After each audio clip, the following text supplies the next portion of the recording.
여러분 오늘 성경 말씀을 계시록을 갑자기 또 우리 열어서 봤는데 여러분 성경을 좀 펴셨나요? 예, 그 말씀을 보면 자 1절에 보면 보좌에 앉으신 분이 계셔요. 보이시나요? 여러분 성경에. 그리고 5절 말씀 보니까 다윗의 뿌리라고 얘기하고 있고 결정적으로 6절에 보니까 한 어린 양이 서 있는데 일찍이 죽임을 당한 것 같더라. 그래서 한 어린 양이 나와 있어요. 자, 요 대목을 보니까 저는 이사야서 9장 말씀이 생각이 나요. 이사야서 9장 1절부터 말씀 읽다 보면 이런 말씀이 나오죠. 따라서 하겠습니다. 흑암은 세상을 얘기하는 거고 죄가 가득한 세상을 얘기하는 거예요. 그 안에 살고 있는 인생들을 얼마나 비참하고 힘들겠습니까? 그 흑암 중에 따라서 합니다. 큰 별이 딱 나타났대요. 그렇죠? 이 큰 별은 뭐예요? 빛을 비추는 존재란 말이에요. 그리고 그 다음에 따라서 합니다. 한 아들. 그렇죠? 흑암이 있는데 한 별이 나타났고 그 다음에 그 별은 한 아들이라고 표현하고 있고요. 그 아들은 야곱의 후손으로도 기록하고 있죠. 이사야서 9장 말씀은 바로 예수 그리스도의 메시아로서 이 땅에 오심을 기록하고 있는 이야기죠. 이사야서 9장 말씀이. 그리고 오늘 읽었던 계시록의 말씀은 한 어린 양이라고 표현하고 있어요. 한 아들을 한 어린 양을 표현하고 있는데 메시아로 오신 예수 그리스도를 이사야서 9장은 얘기하고 있다면 오늘 이 땅에 심판자로 오실 예수 그리스도를 지금 표현하고 있는 거예요. 그분을 한 어린 양 그리고 죽임을 당한 것 같더라. 그렇죠. 죄를 위해서 자신의 목숨을 내어주신 예수 그리스도, 그분이 이 땅을 마지막에 오셔서 심판하시겠다. 그런 내용을 오늘 본문 요한계시록 5장 말씀은 기록하고 있더란 이야기죠. 그래서 오늘 말씀은 따라서 합니다. 심판자 예수, 이 땅을 심판하실 예수님에 대한 이야기를 하고 있는 거기 때문에 우리 이 시대를 살아가는 성도는 이 심판자 예수님이 이 땅에 오실 때 우리는 어떤 모습이 되는가, 그 예수 그리스도를 우리는 어떤 모습으로 준비해야 되는 것인가, 이런 것들을 말씀을 통해 알게 된다면 오늘 본문을 정확히 우리가 잘 이해하게 되는 것이라고 믿습니다. 여러분에게 화면을 통해 그림 하나 보여드리겠습니다. 그림이 참 예쁘죠. 여러분은 이 그림을 보며 무슨 생각이 드십니까? 그림을. 사실 이 시간은요, 여러분의 얘기를 들어야 돼요. 그렇죠? 아무개 권사, 우리 최점희 권사님, 이 그림을 보면서 어떤 생각이 드시나? 이게 무슨 그림 같아요, 권사님? 혹시 얘기할 수 있는 분이 있으실까요? 큰 소리로. 네? 배가 연상이 되세요. 배가 없죠? 그래서 우리가 뭘 자꾸 연습을 해야 되냐면 그림을 보거나 어떤 그 말씀을 읽고 난 다음에 깊이 묵상을 해서 내 생각을 한번 좀 얘기를 해봐야 돼요. 이 말씀을 읽으면서 이거 이런 뜻이네 라고 얘기도 해보고, 이 말씀을 읽으니까 묵상하니까 이런 깨달음이 드네, 이런 것들을 부부간에 또 우리 속회 식구들 안에서 서로 나누는 시간들을 많이 가져야 돼요. 내가 깨닫고 아는 것도 있지만 상대방이 깨닫고 아는 것을 들을 때 오히려 시너지가 더 커요. 많은 것을 풍부하게 깊이 우리가 알고 배울 수가 있는 것이죠. 여러분 이 장면을 보니까, 이 화면을 보니까 배가 없죠. 배는 지금 뭐예요? 항해 중이에요. 그러니까 정박에 있지 않은 거예요.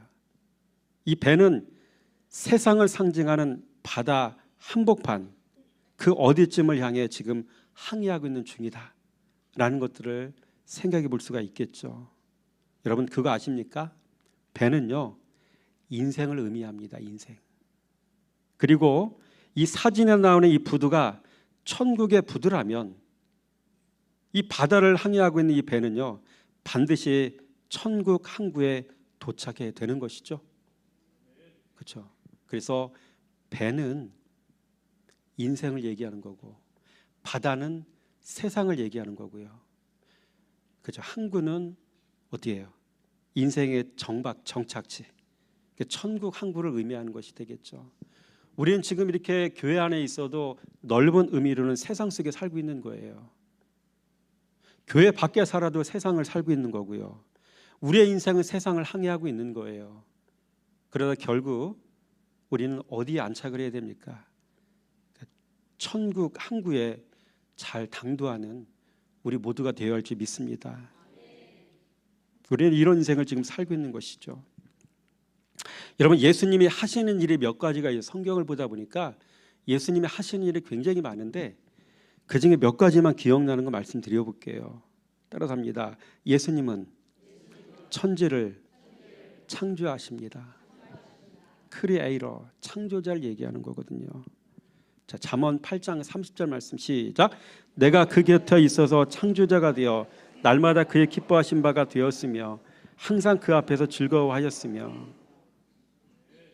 내가는 누굴까요? 그러면 예수님을 얘기하는 거고요. 그 곁에 있다고 했잖아요. 그분은 누구예요? 그러면 아버지 하나님. 아버지 하나님 곁에 누가 있었다는 얘기예요? 예수님이 계셨대요. 그 아버지 하나님 곁에 있었던 예수님이 뭘 하셨다고? 창조자가 되었다고 얘기하고 있잖아요. 그래, 창세기 1장 보면 태초에 하나님이 천지를 창조하시니라 라고 기록되어 있는데 이게 무슨 얘기입니까? 하나님은 천지 창조의 창시자가 되시기 때문에 그렇게 기록한 거고요. 예수님은 천지 창조의 시행자가 되는 것이죠. 그렇죠. 그래서 성경을 볼 때 힌트가 있어요. 모든 성경은 예수 그리스도에게 초점이 맞춰져 있어요. 그 말씀을 보다 보면 결국 발견해야 될 게 예수 그리스도거든요. 그 예수를 발견해 정확히 본 겁니다. 심지어 천지 창조까지도 예수 그리스도가 하셨다잖아요. 그렇죠? 우리의 입술은 늘 누굴 얘기해야 되는 거예요? 예수님을 자꾸 얘기해야 되는 거예요. 유대인들은 뭘 얘기해요? 우주 만물을 창조하신 하나님. 이렇게 하나님만 얘기해. 말씀을 정말 안 보면은 그렇게 되는 거예요. 말씀을 보다 보면은 결국 예수 그리스도가 발견됩니다.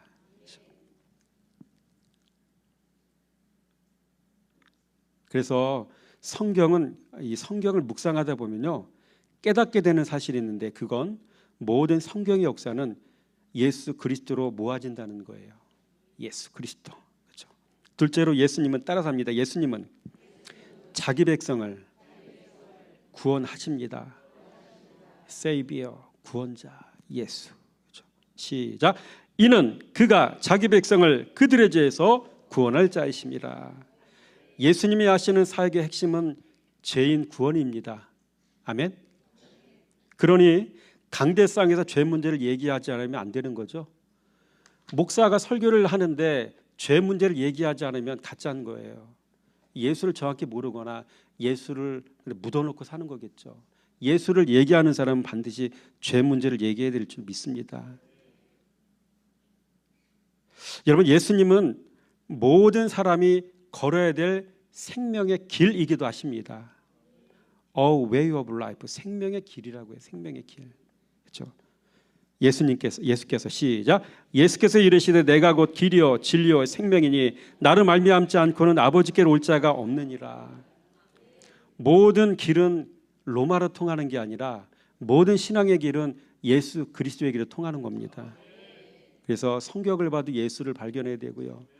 우리의 입술에도 늘 예수가 있어야 되고요. 그렇죠? 네 번째로 따라서 합니다. 예수님은 심판자이십니다. 쩌쩌 이렇게 표현해요. 쩌쩌 이렇게 표현하고 있어요. 아버지께서 시작. 아버지께서 아무도 심판하지 아니하시고 심판을 다 아들에게 맡기셨으니.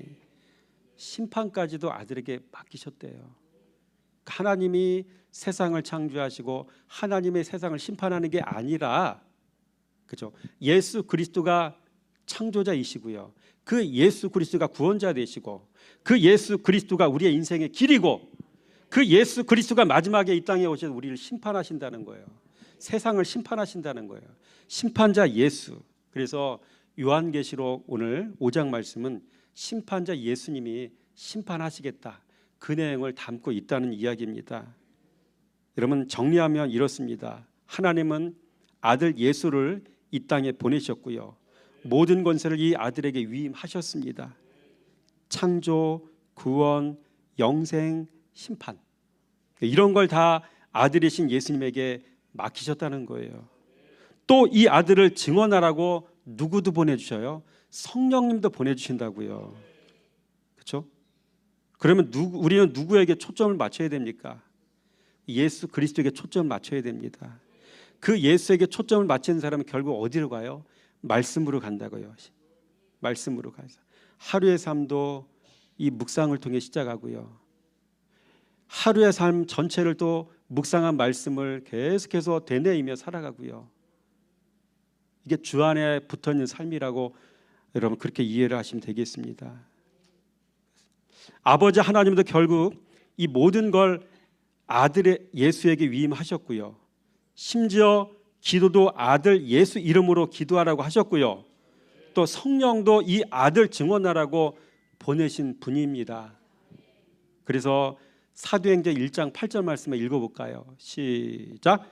오직 성령이 너희에게 임하시면 너희가 권능을 받고 예루살렘과 온 유대와 사마리아 땅끝까지 이르러 내 증인이 되리라 하시니라. 그렇죠? 말씀을 보는 초보들은 1장 8절 말씀, 오직 성령이 너희에게 임하시면, 성령, 요걸 딱 붙잡는다고요.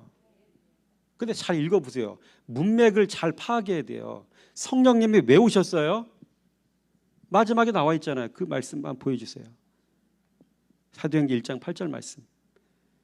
자, 오직 성령이 너희에게 임하시면 권능을 받고 예루살렘과 온 유대와 사마리아 땅끝까지 이르러. 여기서 나는 누굴까요? 내 증인이라. 내가 누구예요? 예수 그리스도의 증인. 성령은 왜 보내주신 거예요? 예수 그리스도를 증언하라고. 성령의 포커스가 아니라고요. 예수 그리스도가 포커스라고요. 그래서 성령을 보내주신 것은 아들 예수, 이 예수님을 증언하라고 보내주신 것이고요. 그런데 우리는 맨날 성령님만 찾고 있습니다. 예수는 밑밥 깔아놓고 그 위에서 성령님만 찾고 있습니다.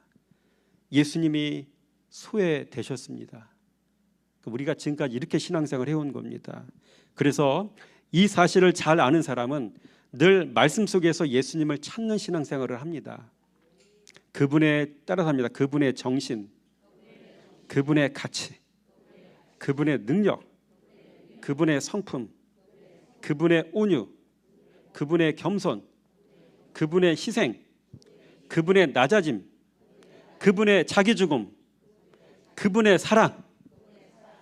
매일 앉아서 성경에서 이런 걸 찾고 있습니다. 이런 걸 찾고 살아갑니다. 그리고 오늘 본문 계시록은요, 이 예수님은 마지막 날 세상을 심판하시는 분으로 그렇게 묘사를 하고 있습니다. 자, 그렇다면 우리는 심판날에 가까웠을 때 우리는 무엇으로 그 징조를 알 수 있겠습니까? 마지막 때 징조가 있습니다. 첫째 1번이죠. 1번, 나라가, 시작, 나라가 나라를 대적한다. 또 이르시되, 시작, 또 이르시되 민족이 민족을, 나라가 나라를 대적하여 일어나겠고. 그렇죠? 러시아와 우크라이나의 전쟁, 남북 우리 전쟁, 그죠? 각 나라마다 누군가를 못 잡아먹어서 안달인 그런 나라들을 우리가 많이 보잖아요. 나라가 나라를 대적하죠. 둘째로 땅의 기초가 무너지죠. 곳곳에, 시작, 곳곳에 큰 지진과 기근과 전염병이 있겠고 또 무서운 일과 하늘로부터 큰 징조들이 있으리라. 그렇죠? 비가 오는 건 당연한데, 태풍이 부는 건 당연한데 전혀 예전에 없었던 현상들이 일어나잖아요. 중국 보세요. 유럽 같은 데 보세요. 사막 한가운데 비가 이렇게 와가지고 막, 그죠? 홍수가 나잖아요. 없었던 일이거든요. 이런 일들이 지금 주변에 일어나고 있습니다. 또 뭐예요? 사람들에게서, 시작, 사람들에게서 나타난 징조로 사람들이 예수를 잃어버린다. 그렇죠? 새 계명, 시작, 새 계명을 너희에게 주노니 서로 사랑하라. 내가 너희를 사랑한 것 같이 너희도 서로 사랑하라. 너희가 서로 사랑하면 이로써 모든 사람이 너희가 내 제자인 줄 알리라. 여러분, 사랑하지 않는 건 예수를 잃어버린 증거입니다. 그러니까 이런 징조를 통해서 마지막 심판날이 가까웠다는 사실을 우리는 늘 인지하고 살아야 될 줄로 믿습니다. 자, 그러면 성도는 심판날 무엇을 여러분 준비를 해야 되겠습니까? 심판날에 징조를 받잖아요. 그러면 그 징조를 알았으면 심판날에 뭘 우리는 준비해야 되겠습니까? 1번이죠. 시작. 자신을 준비해야 한다. 화면에 나와 있는 말씀 한번 읽어볼까요? 시작. 자신을 준비하였으므로 그에게 빛나고 깨끗한 세마포옷을 입도록 허락하셨으니 이 세마포옷은 성도들의 옳은 행실이로다. 자신을 준비하였으므로. 여러분, 세마포옷을 입도록 자신을 준비해야 된다는 이야기죠. 그래서 자신을 준비하라는 얘기는 자꾸 신앙생활하면서 말씀 생활하면서 나를 들여다보라는 얘기예요. 그렇죠? 교회에서 신앙생활을 하면서 여러 가지 신앙의 행위가 있잖아요. 기도도 마찬가지고 봉사도 마찬가지고 여러 가지 그 행위들의 초점이 뭐예요? 나에게 맞춰져야 돼요. 내 자신을 들여다보는 것으로 맞춰져야 돼요. 여기부터 시작이 돼야 된다고요. 근데 어느 순간부터 우리는 나 자신을 보는 일을 하지 않아요. 말씀 거울을 들여다보지 않는 순간부터 나를 보는 일을 우리는 잃어버렸어요. 묵상하지 않는 그런 삶을 통해서 나를 보는 일을 완전히 잃어버렸다고요. 남들이 나를 볼 때 나는 엉망인데 나는 괜찮은 사람인 거예요. 그러지 않습니까? 여러분, 자신을 준비해야 될 줄 믿습니다. 세마포옷을 입도록 자신을 준비하시기 바랍니다. 자신을 준비하라고 했다고 해서 여러분 세수 깨끗이 하라는 얘기가 아닙니다. 고급스러운 옷을 준비해서 입으라는 얘기도 아닙니다. 무슨 얘기입니까? 마음밭 갈아엎고 그 위에 예수 그리스도로 집을 지으라는 얘기 아닙니까? 주님에 들어가 다스릴 수 있는 마음의 성전을 세우라는 얘기 아닙니까? 그래서 누가복음 6장에는 씨 뿌리는 이야기가 나오지 않습니까? 좋은 밭에 되어서 말씀 씨앗 잘 심어서 30배, 60배, 100배 열매, 예수 그리스도의 열매를 맺으란 얘기 아니겠습니까? 그래서 우리가 맺어야 될 열매는 무엇이겠습니까? 따라서 합니다. 그분의 성품, 그분의 온유, 그분의 겸손, 그분의 희생, 그분의 낮아짐, 그분의 자기 죽음, 그분의 사랑. 이게 우리가 맺어야 될 열매라는 거예요. 교회 세워질 때 빨간 벽돌 여러 장 여러 번 쌓았죠. 저도 제가 대전에서 신앙생활할 때 성결교를 다녔는데 어렸을 때 빨간 벽돌 제 짐으로 많이 날랐어요. 힘으로. 그러니까 그런 개념이 아니라니까요. 성전 세우는 게. 그거는 부수적인 거고요. 본질적인 사역은요. 내면의 성전을 지으란 얘기예요. 마음속에 있는 혈기라든가 살인이라든가 거짓이라든가 음란이라든가 시기질투, 교만, 열등감, 숱하지 않습니까? 그러니까 이 모든 것들을 먼저 청산해야 되잖아요. 성경에서 뭐라고 표현하냐면 우리를 뭐라고 표현하냐면 우리는 밭이라고 표현하고 또 우리는 성경은 집이라고 또 표현하거든요. 밭, 집이라고 표현하거든요. 밭은 자꾸 갈아엎어야 돼요. 교회를 나아가는데 얼굴이 온유하고 부드러워야 되지 않아요? 그 세상 사람하고 똑같으면 안 되잖아요. 근데 이거 어떻게 막 대리미를 핀다고 펴지냐고 이게. 그러니까 마음을 바꿔야 되거든요. 마음속에 있는 마음에서는 7대 제약을 다 걷어내서 그 말씀이 사랑스럽고 말씀을 마음속에 장착하고 살고 그래야 얼굴이 펴지지 않겠습니까? 다 내면에 성전 짓는 것과 관계가 되는 겁니다. 신앙생활이란 게. 이게 뭐예요? 자신을 준비하는 일이거든요. 그렇죠? 열심히 수족을 놀려서 일하는 게 그런 개념이 아니라 묵상생활 정확히 잘해서 나를 뜯어 고치라고요. 그렇죠? 가정 안에 들어가서 스데반 같은 집사가 되라고요. 다윗처럼 사울 앞에서 죽어지는 자가 되라고요. 이런 게 바로 성전을 짓는 일이라고 여러분 그렇게 기억하시기 바랍니다. 둘째로 뭐 할까요? 시작. 기름을 준비해야 된다. 시작. 슬기 있는 자들은 그릇에 기름을 담아 등과 함께 가져갔더니. 기름이 뭘까요? 기름은 원어로 단수가 아니라 복수로 표현되어 있더라고요. 자신이 먼저 말씀을 잘 배워서 배운 그 말씀에 온전히 순종하여 결국 자기 부인을 이루어서 예수님의 제자가 된 후에 예수님처럼 또 다른 제자 세우는 일을 바로 우리는 기름 준비하는 것이라고 얘기할 수가 있는 것이죠. 기름 준비는 제자 세우는 일이구나.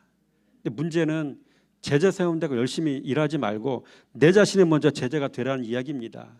제자가 되고 난 다음에 또 다른 제자를 세울 수가 있는 것이죠.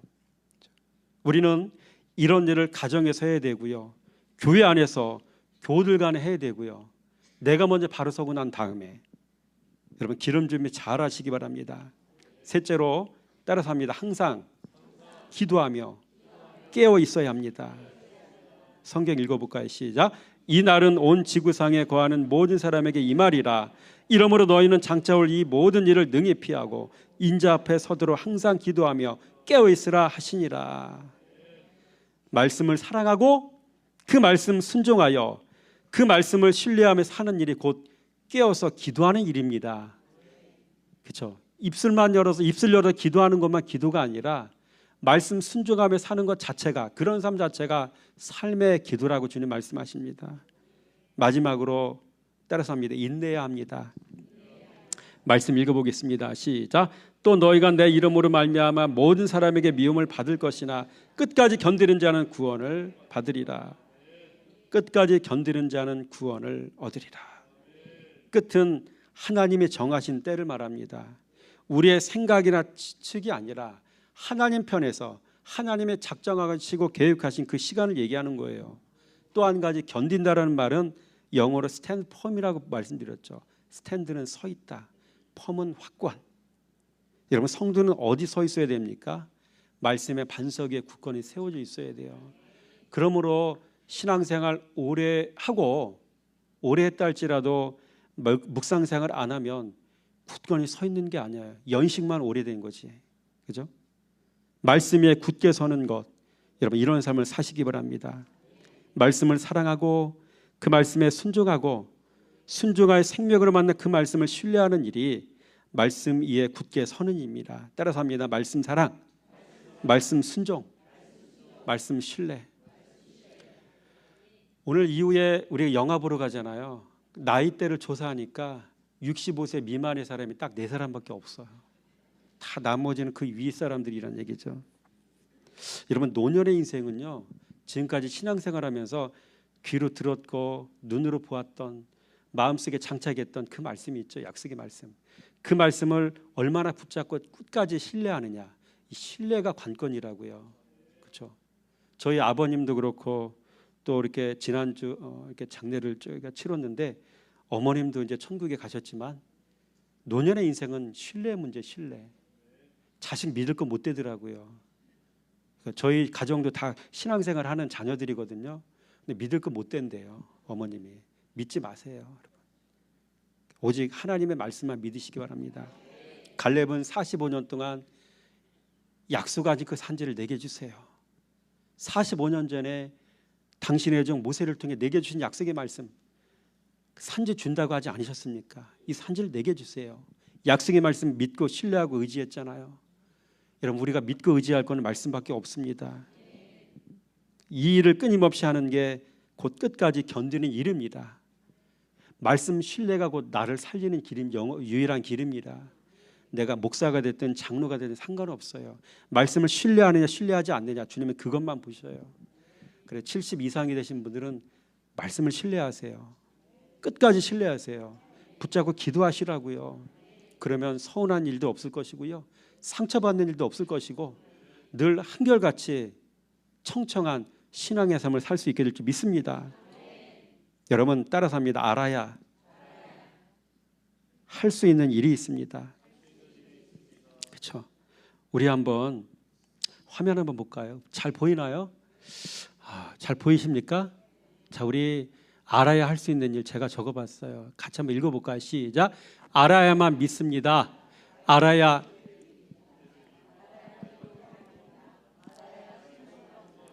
주님도 알고 행해야 인정해 주십니다. 알아야 평안입니다. 알아야 구원입니다. 알아야 사랑도 합니다. 알아야 신뢰합니다. 알아야 끝까지 인내합니다. 단 씨와 밭이 만나야 이런 역사가 일어납니다. 씨는 말씀이요, 밭은 성도의 착하고 좋은 마음입니다. 애당초 밭 자체가 착하고 좋은 마음이 아니면 시작도 안 되는 거예요. 그러니까 여기 나와 앉아 있다는 얘기는 밭 자체는 검증이 됐다는 이야기예요. 씨는 말씀이잖아요. 그 말씀 씨를 잘 받아서 말씀을 내가 마음으로 잘 만날 때 우리는 알 수 있고요. 예수를 믿을 수 있고 죄를 이길 수 있고 기도할 수 있고 순종할 수 있고 하나님께 인정받을 수 있고 평안히 깃들 수 있고 구원 얻을 수 있고 남을 사랑할 수 있고 신뢰할 수 있고 끝까지 인내하여 구원에 이를 수 있다는 이야기입니다. 여러분, 이러한 삶을 살아가는 저와 여러분의 삶이 되시기를 주님의 이름으로 축원함을 드립니다. 기도하겠습니다. 할렐루야. 하나님 감사합니다. 행하지 않음은 알지 못한 때문이었고 알았어도 행하지 않음은 주의 말씀을 사랑하지 않음 때문이었습니다. 마지막 때는 이로써 알곡과 가라지가 나눠진다 하셨습니다. 하늘의 원음을 들려줘도 행하지 않으면 이미 심판받은 증거를 하셨습니다. 반면에 듣고 행하는 자라야 아버지의 아들이라 하셨습니다. 양과 염소는 말씀 들려주면 알 수 있고 알곡과 가라지는 마지막 날 말씀께서 친히 거두어 알곡은 곳간에 가라지는 뜨거운 지옥불에 던져 넣는다고 하셨습니다. 듣기만 하는 자가 되지 말고 행하는 자가 되고 자신이 순종한 그 말씀을 미간에 붙이고 임방 문설주에 바르고 손목에 기호 삼고 살아 끝까지 견디는 자가 되어 구원 얻는 성도가 되게 해주시기 원합니다. 바야흐로 지금은 세상의 마지막 날입니다. 사람들 안에 사랑이 없음이 그 증거고 세상은 나라와 나라가 대적하여 일어서고 멸망에 가증한 일들이 일어나 하나님을 대적하고 우는 사자같이 집어삼킬 자들을 두루 찾는 이때에 자다가 깰 때가 된 줄 알아 근신하여 깨어 기도하는 삶을 살아가는 우리가 되게 해주시기 원합니다. 기도하는 것은 입으로 하는 기도가 전부가 아님을 알았습니다. 말씀 사랑하고 사랑한 그 말씀에 날마다 순종하며 사는 일이 더 고차원적인 기도요 본질적인 삶의 기도를 하셨습니다. 이런 기도하는 삶을 살아 끝까지 예수님께 붙어있는 삶을 살아가는 우리가 되게 해주시기 원합니다. 이 모든 말씀 우리를 죄에 소구원하신 예수 그리스도 이름으로 감사하며 축복하며 기도드렸습니다.